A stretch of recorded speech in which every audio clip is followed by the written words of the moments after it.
बिस्मिल्लाहिर्रहमानिर्रहीम। आज के लेक्चर के अंदर हम डिस्कस करने जा रहे हैं मॉड्यूलर एडिशन एंड सब्ट्रैक्शन। अपने प्रीवियस वीडियोस के अंदर मैंने मॉड्यूलर अर्थमेटिक का टॉपिक स्टार्ट किया था और अपने 2 लेक्चर्स के अंदर मैंने उसका कॉन्सेप्ट आपको बता दिया था कि बेसिकली जो ये नंबर्स कैसे रैप अप होते हैं, कैसे मॉड कंप्यूट किया जाता है और कैसे आपका रिमाइंडर थ्योरम अप्लाई किया जाता है और कैसे कॉन्ग्रेस मॉड्यूल का क्या मतलब होता है और कॉन्ग्रेस मॉड्यूल जो है वो इक्वलेंस रिलेशन है या नहीं है। ये सारी बातें मैं अपने प्रीवियस लेक्चर के अंदर कर चुका हूँ। तो इन केस अगर आपने मेरा प्रीवियस वीडियो नहीं देखी तो पहले मेरी प्रीवियस वीडियो को देख लें और फिर आप अपने इस लेक्चर की तरफ मूव करें ताकि इस कॉन्सेप्ट को अच्छे तरीके से आप समझ सकें। तो फॉर एग्जांपल अगर आपके पास 2 नंबर्स हैं, आपके पास ए और बी, और आप उन नंबर्स को ऐड या सब्ट्रैक्ट करते हैं मॉड सी के लिए, तो आप इसको इस तरीके से लिखेंगे which is A mod C plus minus B mod C and mod C. तो ये जो स्टेटमेंट है, ये स्टेटमेंट एक दूसरे के इक्वल होगी। तो इस स्टेटमेंट को प्रूफ करने के 2 तरीक़े हैं। एक तरीका तो सिंपल ये है कि मैं किसी नंबर्स को लेकर प्रूफ करके देख लूँ, और दूसरा तरीका ये है कि मैं इस पर क्वोशंट रिमाइंडर थ्योरम के थ्रू उसको प्रूफ कर लूँ। तो ये बातें मैं अभी आगे चलकर आपके साथ इसको प्रूफ बताता हूँ। एडिशन के लिए तो चूँकि बहुत ही सिंपल है, तो मैं आपको एडिशन के लिए तो प्रूफ नहीं बता रहा हूँ कि क्वोशंट रिमाइंडर के थ्रू उसको कैसे प्रूफ किया जाता है, आप उसको खुद ट्राई कीजिएगा। जबकि मैं जो है वो मल्टीप्लिकेशन जो थोड़ा सा कॉम्प्लिकेटेड है उसके थ्रू ज़रूर डिस्कस करूंगा कि क्वोशंट रिमाइंडर से आप उसको कैसे प्रूफ कर सकते हैं। ठीक है जी। तो आपने याद रखना है कि a प्लस माइनस यानी a plus minus B mod C जो है, फॉर एग्जांपल 2 आपके पास नंबर्स हैं, उन 2 नंबर्स को आप ऐड करते हैं मॉड सी के लिए, तो ये बनेगा आपके पास a mod C plus minus B mod C mod C. अगर प्लस हो तो आपने यहाँ प्लस यूज़ करना है, माइनस हो तो आपने यहाँ पर माइनस यूज़ करना है। यानी एडिशन और सब्ट्रैक्शन को दोनों वो एक ही फार्मूले के अंदर मैंने मर्ज कर दिया। एग्जाम्पल सपोज कीजिए कि a is equal to 14 and b is equal to 17 and c is equal to 5, और आप प्रूव करने जा रहे हैं कि ये आपका जो मॉड्यूलर एडिशन और सब्ट्रैक्शन का जो लॉ है आपके पास, ये ट्रू है या फॉल्स है, चेक करते हैं। तो लेफ्ट हैंड साइड में एडिशन को आप देखें तो ये बनता है a plus B mod C. a plus B mod C का मतलब है 14 प्लस 17 मॉड सी। तो 14 प्लस 17 का आंसर होगा 31 मॉड सी। जब आप निकालते हैं तो 5 6 30 होगा और इसका जो रिमाइंडर होगा वो 1 के इक्वल होगा। Similarly right hand side use करते हैं। राइट हैंड साइड में आपके पास है 14 मॉड 5, ए जो है वो 14 है mod 5, plus B mod C 17 mod 5 and then mod C mod 5 हम कैलकुलेट करते हैं। तो 14 मॉड 5 का क्या रिजल्ट होगा? 14 मॉड 5 का रिजल्ट होगा 5 2 ज़ा 10 और यहाँ पर आंसर आ जाएगा 4, और 17 का आंसर होगा 5 3 ज़ा 15, रिमाइंडर इसका होगा 2 और मॉड 5 एज इट इज़ रहेगा। तो पहले आपने ब्रैकेट को सॉल्व करना होता है। तो 4 प्लस 2 6 मॉड 5 हो जाएगा विच इज़ इक्वल टू 1। तो left hand side right hand side के इक्वल है, तो ये आंसर प्रूव हो गया। तो आज के बाद अगर आपने मॉड्यूलर एडिशन का कोई लॉ यूज़ करना है तो आपने इस लॉ को फॉलो करना होगा। ठीक है जी। ये बात उम्मीद है आपको अच्छी तरीके से समझ में आ गई होगी। एक और एग्जाम्पल को देखते हैं कि एग्जाम्पल आपके पास 98 प्लस 9 मॉड 6 और इसका आंसर है y। तो आप कैसे कैलकुलेट करेंगे इसको? ऑफ कोर्स अगर आप चाहें तो 98 प्लस 9 मॉड 6, चूँकि ये बहुत बड़ा नंबर बन जाएगा तो उसका मॉड 6 कंप्यूट करना थोड़ा सा मुश्किल होता है, क्योंकि आपने देखना होता है कि जब आप इस नंबर को इसके साथ डिवाइड करते हैं तो क्या रिमाइंडर जनरेट होता है। तो ये नंबर जितना छोटा होगा उतनी जल्दी आपने मॉड कंप्यूट हो जाएगा। तो मैं इसके ऊपर लॉ अप्लाई कर लेता हूँ। हम इसे लिख सकते हैं 98 मॉड 6 प्लस 9 मॉड 6 और आगे आप लिख देते हैं मॉड 6। तो 98 मॉड 6, जब आप 98 मॉड 6 आप कंप्यूट करते हैं तो इसका रिजल्ट होता है 6, इसका रिजल्ट होता है 2। इसी तरीके से 9 मॉड 6 का जब आप आंसर निकालते हैं तो 6 1 ज़ा 6, रिमेनिंग आता है आपके पास, रिमाइंडर आता है 3 और मॉड 6 एज इट इज़ है। तो 2 प्लस 3 मॉड 6 5 और 5 मॉड 6, क्योंकि 5 जो है वो 6 से लेस है, तो यहाँ पर फ्लोर फंक्शन वाला कॉन्सेप्ट यूज़ होगा कि जो इसका क्वोशंट है वो 0 हो जाता है और 5 ही इसका रिमाइंडर बचता है, तो इसका आंसर आ जाएगा 5। तो इट मीन्स कि जो ये सारी वैल्यू y के इक्वल है तो y की वैल्यू 5 के इक्वल होगी। ठीक है जी। तो उम्मीद है कि आपको मॉड्यूलर एडिशन समझ आ गई होगी। अब हम बात करते हैं मॉड्यूलर मल्टीप्लिकेशन की, और मॉड्यूलर मल्टीप्लिकेशन एक बहुत ही इंपॉर्टेंट टॉपिक है। मॉड्यूलर मल्टीप्लिकेशन का जो लॉ है, फॉर एग्जांपल 2 नंबर्स हैं आपके पास a b और आप a और b का मल्टीप्लिकेशन ले रहे हैं मॉड c के लिए, तो आप उसको किस तरीके से एक्सपेंड करेंगे? ये इक्वल होगा आपके पास a mod c multiply by b mod c and mod c। तो बिल्कुल उसी तरीके से ये एक्ट करता है जिस तरीके से हम एडिशन और सब्ट्रैक्शन के लिए हमने देखा था। अब मिसाल के तौर पर एग्जांपल, वो ऊपर वाली एग्जांपल को देखते हैं। ऊपर वाली एग्जांपल के अंदर a की वैल्यू 4 थी और b की वैल्यू 7 है। फॉर एग्जांपल चल मैं यहाँ पर लिख भी देता हूँ कि मान लें कि a की वैल्यू आपके पास 4 है और जो b है उसकी वैल्यू आपके पास 7 है। तो हम चेक करते हैं कि इस एग्जांपल के लिए क्या ये आंसर ट्रू, ये स्टेटमेंट या ये जो लॉ है ये ट्रू है या फॉल्स है। तो 4 मल्टीप्लाई बाय 7 मॉड 6, तो 4 मल्टीप्लाई बाय 7 आंसर होगा 28 मॉड 6, और ये बनेगा इसका जो रिमाइंडर आ जाएगा वो रिमाइंडर बन जाएगा 4। ठीक है जी। राइट हैंड साइड में आपसे कहते हैं पहले आपने 4 mod 6 निकालना होगा, फिर उसको मल्टीप्लाई करना होगा 7 mod 6 के साथ, फिर मॉड लेना होगा आपने। तो 4 mod 6 4 के इक्वल होगा, 7 mod 6 1 के इक्वल होगा, और mod 6 से आप उसका कैलकुलेट करेंगे तो 4 multiply by 1 mod 6 which is equal to 4 mod 6, answer आ जाएगा 4। तो आप जो चेक कीजिए कि इसका आंसर 4, इसका आंसर 4, यानी left hand side right hand side equal है, तो किसी पर्टिकुलर वैल्यू के लिए तो ये सेटिस्फाई होता है, तो उसको हम कहते हैं मॉड्यूलर मल्टीप्लिकेशन, यानी मॉड्यूलर मल्टीप्लिकेशन इस लॉ को फॉलो करता है। अब यही बात जो है मैं आपसे प्रूफ करने की कोशिश करता हूँ कि जो ऊपर मैंने लॉ लिखा है इस लॉ को मैं क्वोशिएंट रिमाइंडर थ्योरम से प्रूफ करने की कोशिश करता हूँ। क्यों? क्योंकि मैंने एक बात आपको पहले भी बताई थी, फिर से बता रहा हूँ कि अगर कहीं पर लिखा होता है for example a mod b और उसका आंसर रिमाइंडर होता है बेसिकली, तो आप उसको रिमाइंडर थ्योरम में भी लिख सकते हैं। कैसे लिख सकते हैं? रिमाइंडर थ्योरम ये कहता है कि a is equal to b dot q plus r, यानी ये दोनों एक दूसरे में कंपैटिबल है। ठीक है ना? यानी जो अगर आपके पास मॉड्यूलर नोटेशन ऑपरेशन यूज़ की जा रही है उसको आप रिमाइंडर में चेंज कर सकते हैं, रिमाइंडर थ्योरम में, और रिमाइंडर थ्योरम को आप इस तरीके से लिख सकते हैं। ठीक है जी।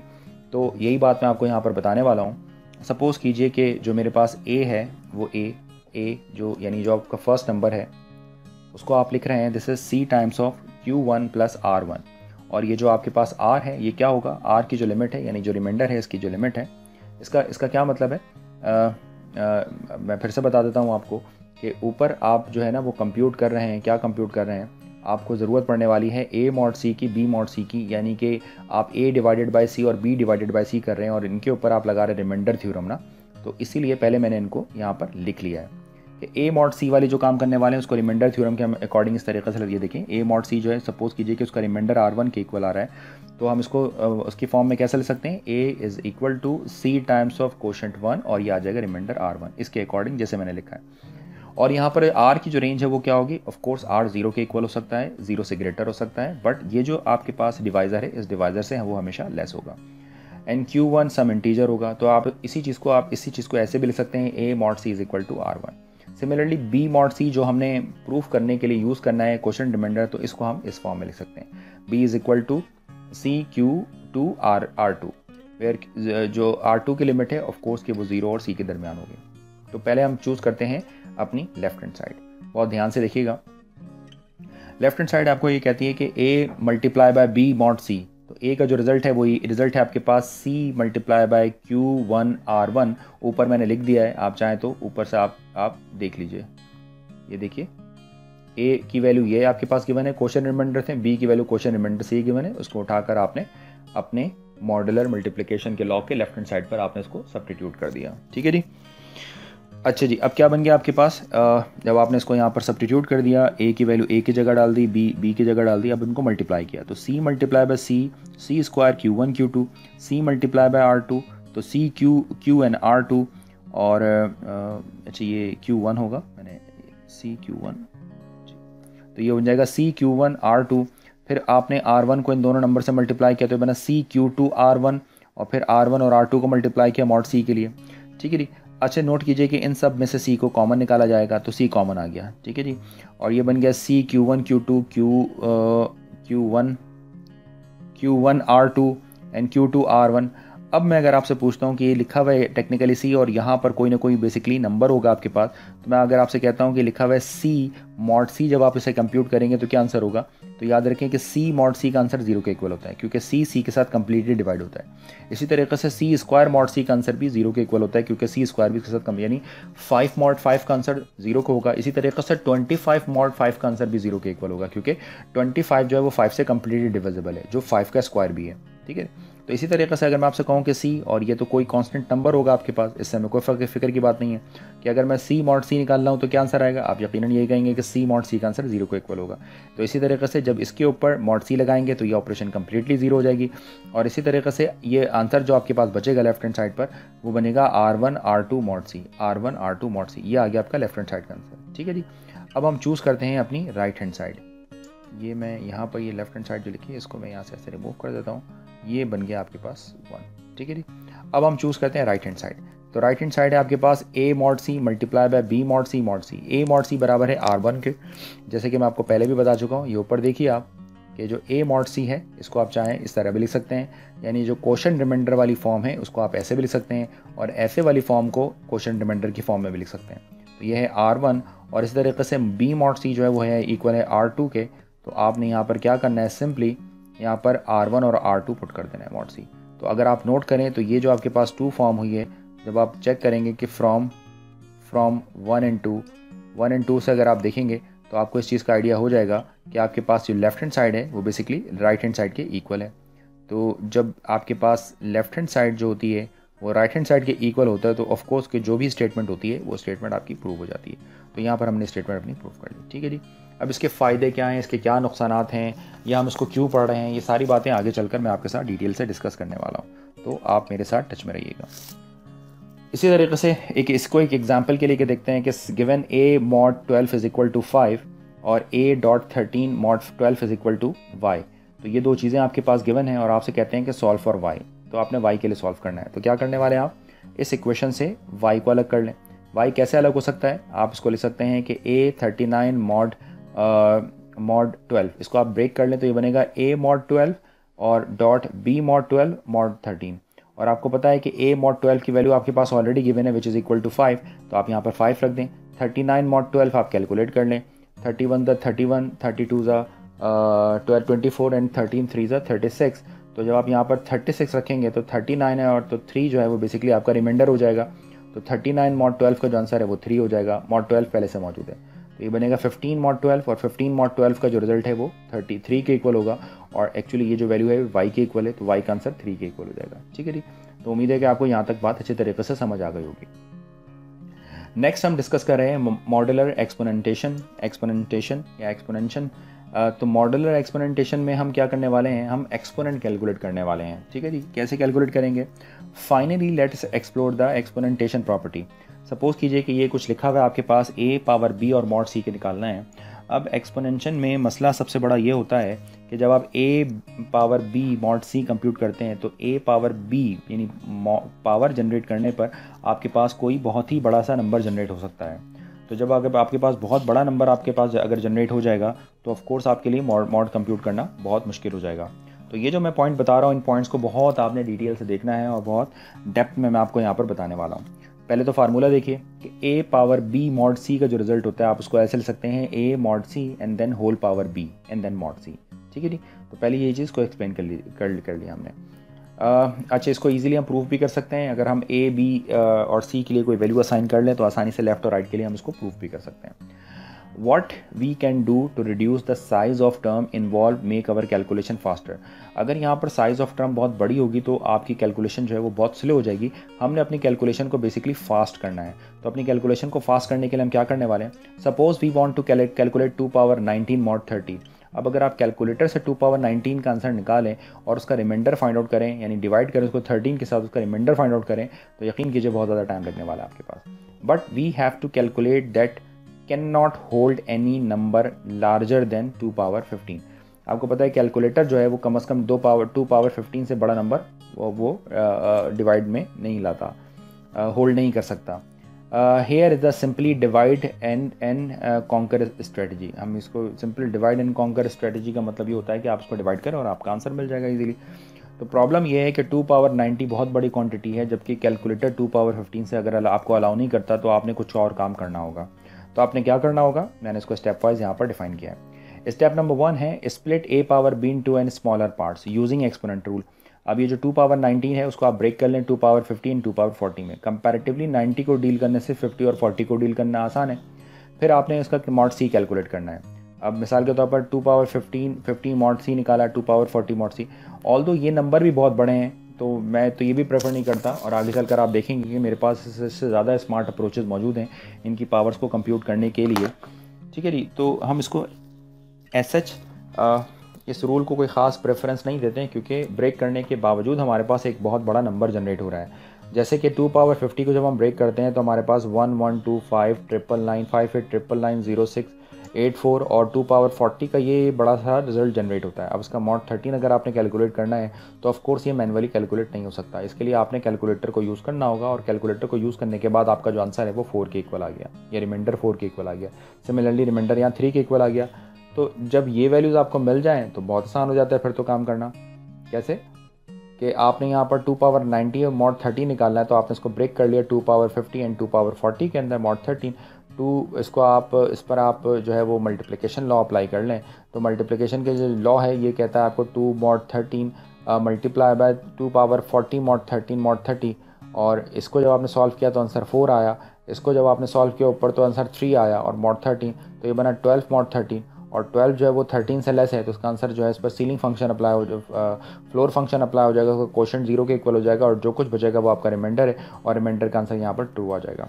तो ये तरीका ठीक है, लेकिन इसमें बहुत ज़्यादा टाइम इसमें भी लगता है, क्योंकि अगर आपके पास कोई बहुत बड़ा एक्सपोनेंट है तो ऑफ कोर्स उसको मैनुअली डील करना, या उसको ब्रेक करने के बाद भी वो बहुत छोटा बिल उसमें चेंज नहीं होगा, तो उसमें बहुत सारा टाइम आपके पास लग सकता है। तो इससे कोई अच्छी अप्रोच देखते हैं हम, तो इस सब अप्रोच का नाम है, इसे हम कहते हैं फास्ट मॉड्यूलर एक्सपोनेंशन। तो फास्ट टेक्निक है कि हम कैसे हम मॉड्यूलर एक्सपोनेंशन को कंप्यूट कर सकते हैं, तो कंपैरेटिवली फास्ट टेक्निक है। We can calculate a power b mod c quickly if b is a power of 2। तो पहला केस हम डिस्कस कर रहे हैं कि अगर b जो है वो हमारे पास पावर ऑफ 2 है, यानी 2 की पावर के अंदर हमारे पास है, तो उससे भी हमारा काम जो है वो थोड़ा सा ज़्यादा इफ़िशेंट हो जाएगा। तो एक एग्जाम्पल पर हम इसको ट्राई करते हैं, क्योंकि जब तक आप एग्जाम्पल डिस्कस नहीं करेंगे आपको बातें क्लियर नहीं होगी। तो एग्जाम्पल आपके पास ये है कि मैं आपको कह रहा हूँ कि यहाँ पर है 7, उसके ऊपर पावर है 256, जो 256 2 की पावर के ऊपर है, और इसे हम कहते हैं mod 13 के लिए आपने इसको कंप्यूट करना है। तो पहले ये कि जिस नंबर के ऊपर जो पावर डली हुई है वो आप देखें कि क्या वो पावर ऑफ 2 वाली फॉर्म में है, बिल्कुल ठीक है, तो ये पावर ऑफ 2 वाली फॉर्म में है, ठीक है नहीं। तो इसको पावर ऑफ 2 वाली फॉर्म में है, इसका एक जो बैड अप्रोच है वो ये कह लें, या नॉट एफिशिएंट अप्रोच है वो ये है कि मैं अगर करना चाहूँ तो मैं इसको इस तरीके से भी कर सकता हूँ कि मैं इसको कर सकता हूँ कि 7 की पावर 10 डॉट 7 की पावर 10 अप टू ये मैं कर दूँ यहाँ पर फॉर एग्ज़ाम्पल 7 की पावर जो है वो 7 की पावर मैं कहाँ तक लेकर जाऊँ उसको, 256 करना है ना, तो 7 की पावर 20, इस 7 की पावर 10 को मैंने लिखूँगा अगर मैं 25 टाइम्स, तो ये बन जाएगा टोटल 250, ठीक है ना। बेसिस सेम हो तो पावर्स ऐड हो रही होती हैं, 250 हो जाएगा।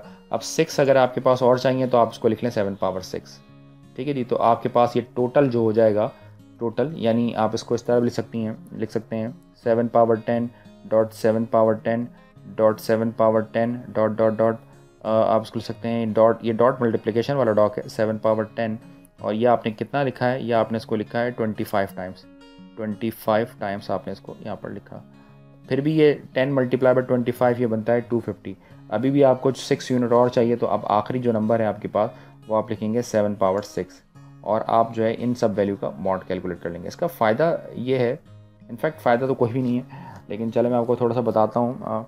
उसका फ़ायदा ये है कि आप 7 पावर 10 के लिए जो एक दफ़ा आंसर निकालेंगे mod 5 के लिए, वो आंसर आप जो है वो 25 टाइम्स यूज़ कर सकते हैं, यानी डायरेक्टली उसको 25 से मल्टीप्लाई कर सकते हैं। सिमिलरली 7 पावर 6 का जो आप आंसर एक दफ़ा निकालेंगे उसको भी आप इजीली लिख सकते हैं, और इनको आपस में मल्टीप्लाई कर आप इसका मल्टीप्लिकेशन रूल अप्लाई कर आप आसानी से इसको चेंज कर सकते हैं। तो यहाँ तक आपको ये सारी चीज़ क्लियर हो गई होगी। लेकिन इसका एक और एफिशिएंट है जो मैं आपको यहाँ पर बता रहा हूँ, कंपैरेटिवली बेटर अप्रोच है, और वो अप्रोच क्या है, वो अप्रोच ये है कि हम इसमें मॉड्यूलर मल्टीप्लिकेशन रूल अप्लाई कर रहे हैं, ठीक है जी। अब वो कैसे अप्लाई करें, पहले बताएं मॉड्यूलर मल्टीप्लिकेशन रूल क्या है। कि फॉर एग्जांपल अगर आपके पास कहीं लिखा होता है a mod c, तो ये बराबर होता है किसके, a dot a mod c के बराबर होता है, ठीक है जी। ये हमने जो है वो रूल देखा था, और इसको फर्दर आप कैसे लिख सकते हैं, इसको आप लिख सकते हैं a mod c bracket multiply by a mod c, और होल ब्रैकेट में आपके पास क्या आ जाएगा, होल ब्रैकेट में आपके पास आ जाएगा mod c, ठीक है जी, होल ब्रैकेट में mod c आ जाएगा। तो अब आपने देखना है कि हम इसको किस तरह से डील कर सकते हैं। मिसाल के तौर पर 2 के ऊपर पावर है, तो आप इसको इस तरह सिंपली लेकर चलें, बताएं कि 1 mod 13, तो सिंपल आपने एक वैल्यू कंप्यूट करनी है। 1 mod 13 क्या होगा, 7 पावर 1 mod 13, बेसिकली ये इक्वल होगा 7 के। अच्छा जी, अब मैं अगर आपसे कहता हूँ कि 7 पावर 2 आपने कैलकुलेट करना है mod 13 के लिए, तो आप बहुत आसानी से इसको लिख सकते हैं। कैसे, इसको लिख सकते हैं 7 mod 13 डॉट 7 mod 13, और ये आ जाएगा आपके पास mod 13। तो अगर आप नोट करें तो mod 13 आप ऑलरेडी कैलकुलेट कर चुके हैं विच इज़ 7, तो आप सिंपली यहाँ पर आप इसको पुट कर अपना आंसर निकाल लें। तो ये बन जाएगा 7 मल्टीप्लाई बाय 7 mod 13, और 7 मल्टीप्लाई बाय 7 49 का जब mod 13 निकाला जाएगा तो उसका जो रिजल्ट है वो 10 के इक्वल होगा। तो अगर आप नोट करें तो कंपैरेटिवली ये तरह ईजी अप्रोच है और इसका एक छोटा सा कोड लिखकर आप सारा काम आसान कर सकते हैं, कंप्यूटर बेस्ड काम कर सकते हैं। फिर 2 का मल्टीपल क्या है? 2 का मल्टीपल है 4, ठीक है जी। तो इस तरह आप आगे बढ़ते जाएं। मॉड 13 इसको आप कैसे लिखेंगे? इसको लिखेंगे 7 power 2 mod 13 dot 7 power 2 mod 13। अब मैं यहाँ पर कुछ स्टेप्स को डायरेक्टली स्किप भी कर सकता हूँ, क्योंकि ये स्टेप इस तरह बार बार रेकर कर रहे होंगे, तो हर मरतबा ये मॉड की टर्म लिखना ये काफ़ी टाइम टेकन होती है। तो 7 पावर 2 13 का भी हमने आंसर निकाला है, विच इज़ इक्वल टू 10। तो ये बनेगा 10 मल्टीप्लाई बाई 10 और यहाँ पर आ जाएगा आपके पास मॉड 13। तो 10 मल्टीप्लाई बाई 10 ये इक्वल होगा 100। 100 को आप डिवाइड करें 13 के साथ, जो इसका रिमाइंडर है वो रिमाइंडर बचेगा आपके पास 9, ठीक है जी।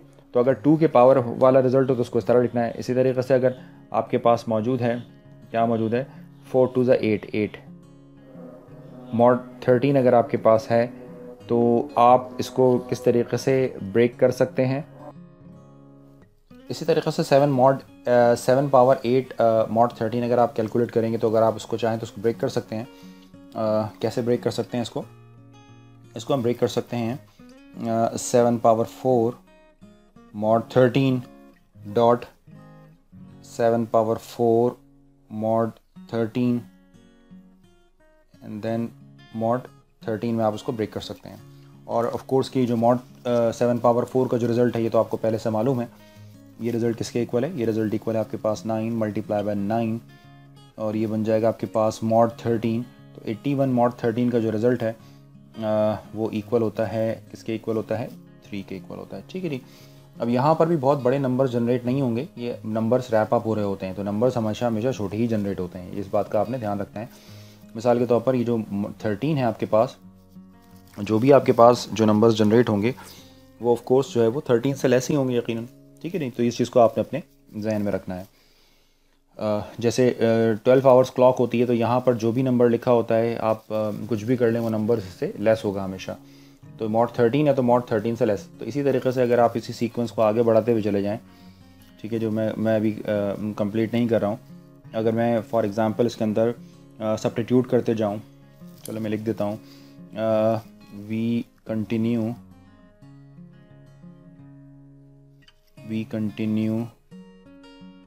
in this manner substituting previous results in our equation। और अब इसमें जो है वो आप अगर 5 आइटरेशन और परफॉर्म कर लें तो आप जो है वो अपने रिज़ल्ट तक अप्रोच कर जाएंगे। तो आफ्टर 5 आइटरेशन के बाद मैं इसको लिखता हूँ 2 पावर 56 मॉड 13 जो है उसको आप लिख सकते हैं। उसको आप जब आप ब्रेक करेंगे तो ये बनेगा 7 पावर 128 डॉट 7 पावर 128। इसको आप ऐसे लिख सकते हैं मॉड 13, और आप इसको फर्दर ब्रेक करेंगे तो ये बनेगा 7 power 128 mod 13 dot 7 power 128 mod 13, और आप इसका निकाल लें क्या मॉड 13। तो आपका जो रिज़ल्ट है बैक पे जाते जब आप इनके आंसर्स को कंप्यूट करेंगे तो ये सारे एक दूसरे के बराबर हैं, ठीक है जी। आप पीछे जाते जाएं तो ये आंसर आपके पास आ जाएगा 3 मल्टीप्लाई बाय 3 मॉड 13, और ये इक्वल हो जाएगा आपके पास 9 मॉड 13, और इसका वही आंसर होगा 9 के इक्वल आ जाएगा। तो 7 पावर 256 मॉड 13 का जो रिज़ल्ट है वो बेसिकली 9 के इक्वल हो जाएगा, ठीक है जी। तो उम्मीद है कि आपको ये सारा पॉइंट समझ आ गया होगा कि अगर आप एक्सपोनेंट कंप्यूट करते हैं फॉर एग्जांपल और वो 2 का जो मल्टीपल है तो आप उसको इस तरीके से सिंप्लीफाई कर सकते हैं, आसानी से सिंप्लीफाई कर सकते हैं। तमाम के तमाम नंबर्स जो होंगे ये सब एक दूसरे के इक्वल होंगे। इसी तरीके से आप इस रिज़ल्ट को फर्दर एक्सप्लोर करना चाहें तो 7 पावर 128, इसके लिए 128 यानी इसके लिए अलग फार्मूला लिख लें, इसके लिए अलग फार्मूला लिख लें, यानी इसको अलग ब्रेक कर लें, इसको अलग ब्रेक कर लें। तो ब्रेक करते करते आपके पास जो है वो जो आपने प्रीवियसली जो रिज़ल्ट्स कंप्यूट किए हुए हैं सिंगल वैल्यू के लिए, एक वैल्यू के लिए जो आपने आंसर निकाला था, मिसाल के तौर पर जो भी आपने आंसर यहाँ पर कंप्यूट किया था, तो ऑटोमेटिकली इन्हीं में से आंसर जो है वो यहाँ पर सब्स्टिट्यूट हो जाएगा, ठीक है। तो 7 पावर 256 का जो आपका रिजल्ट है वो बेसिकली इक्वल हो जाएगा 9 मॉड 13 के लिए। तो नोट करें कि यहाँ पर 13 से लेस वैल्यूज़ ही यहाँ पर हमेशा आएंगी। ठीक है जी। तो इस तरीके से जो है वो हम कैलकुलेट कर सकते हैं। अगर आपके पास जो है वो क्विकली कैलकुलेट कर सकते हैं कि b is a power of 2 अगर आपके पास होती हैं।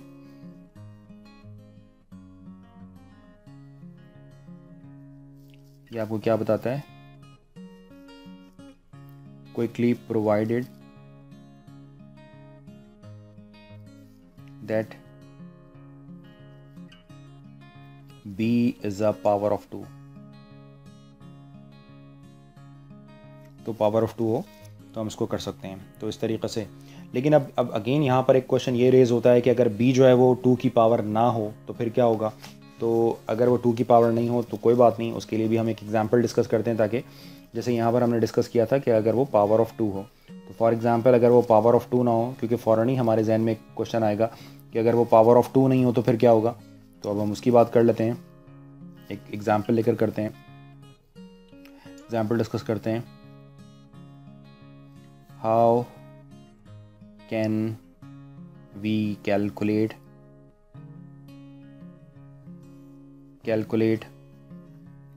a power b mod c quickly for any b, यानी b की किसी भी पर्टिकुलर वैल्यू के लिए आप कैसे कंप्यूट करेंगे। अब ये जो b की वैल्यू है ये पावर ऑफ b यानी 2 का मल्टीपल भी हो सकता है और 2 का मल्टीपल नहीं भी हो सकता। इन केस अगर 2 का मल्टीपल होता है फिर तो चले बहुत ही आसान है, जैसा कि मैंने आपको पहले बताया। लेकिन इन केस अगर 2 का मल्टीपल वो नहीं होता है, ठीक है जी, तो फिर क्या करेंगे इसके लिए। तो इसको हम थोड़ा सा देखते हैं ताकि ये सारी चीज़ें आपको अच्छे तरीके से समझ में आ जाए। तो अगेन हम क्या करने वाले हैं, पहले के अपने लिए एग्जांपल सपोज करते हैं कि 5 पावर 117 मॉड 19 फॉर एग्जांपल आपने कंप्यूट करना है। ठीक है जी। अब 117 जो है वो बेसिकली 2 का मल्टीपल तो नहीं है, तो आप इसको किस तरीके से करेंगे। तो जो लॉजिक मैं यहाँ पर आपके सामने एक्सप्लेन करने वाला हूँ, बहुत ध्यान से आपने इसको देखना है और फिर आपको ये बात समझ आ जाएगी। तो करें क्या, इसको जो है वो सबसे पहले आप जो है वो बाइनरी में चेंज कर लीजिए। ठीक है जी। किसको बाइनरी में चेंज कर लीजिए? पावर को जो है वो ये मैं लिख देता हूँ, डिवाइड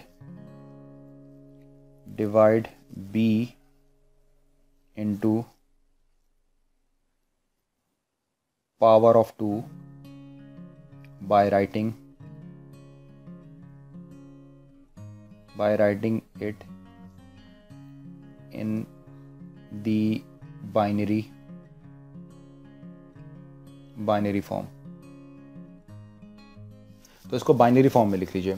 अब बाइनरी कैसे बनाते हैं? बाइनरी बनाना बहुत आसान है, मैं बता रहा हूँ। जैसे 117 है, इसको इस तरीके से आपको याद होगा, बाइनरी में चेंज करते हैं। फॉर एग्जांपल ये बन जाएगा 2 5 10 और 1 इधर चला जाएगा, तो 2 8 क्या हो जाएगा 16, तो आपका ये 1 रिमाइंडर हो जाएगा। ठीक है जी। तो इस तरीके से बाइनरी में चेंज कर लें। तो यहाँ पर हो जाएगा 2 2 4 और 2 9 यहाँ आ जाएगा 29, 2 2 4 एंड 2 9 और रिमाइंडर 0 हो जाएगा आपका। इसी तरीके से जब आप इसको करेंगे तो 2 1 2 और 2 4 8, इसका रिमाइंडर आपके पास 1 आ जाएगा। इसी तरीके से 2 7 14, इसका रिमाइंडर 0 हो जाएगा आपके पास। इसी तरीके से 2 3 6, रिमाइंडर 1 हो जाएगा। इसी तरीके से 2 1 2, रिमाइंडर 1 हो जाएगा। तो आपने इस डायरेक्शन में इसको लिखना होता है, यानी 1 1 1 0 1 0 1। तो इसका मतलब ये है कि जो 117 है इसको आप लिख सकते हैं 1 1 1 0 1 0 1। आपने इसको बाइनरी में चेंज कर लिया। ठीक है जी। बहुत ध्यान से आप इन सारी चीज़ों को देखिएगा। अब जब हम इसको बाइनरी में चेंज कर लेते हैं तो ये जो पहला वाला नंबर है ना, ये एक्चुअली यूज़ होता है k इज़ इक्वल टू 0 के लिए होगा। मैं बताता हूँ ये क्या चीज़ है। k इज़ इक्वल टू 1, ये होगा k इज़ इक्वल टू 2, ये बनेगा k इज़ इक्वल टू 3, ये हो जाएगा k इज़ इक्वल टू 4, ये हो जाएगा आपके पास k इज़ इक्वल टू 5 और ये हो जाएगा k इज़ इक्वल टू 6। यानी क्या है ये मैं अभी आपको एक्सप्लेन करता हूँ। ठीक है, बस आपने मेरे साथ साथ रहना है। तो जो आपने क्या करना है मैं लिख भी देता हूँ यहाँ पर, start at the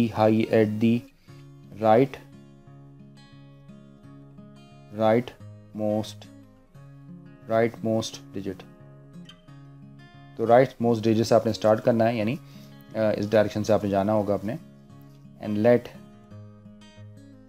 late k is equal to 0 and for each digit and for each digit क्या करना है, इसको 2 की पावर बना देनी है आपने। if the digit is 1, we need a part for 2 power k, otherwise we do not,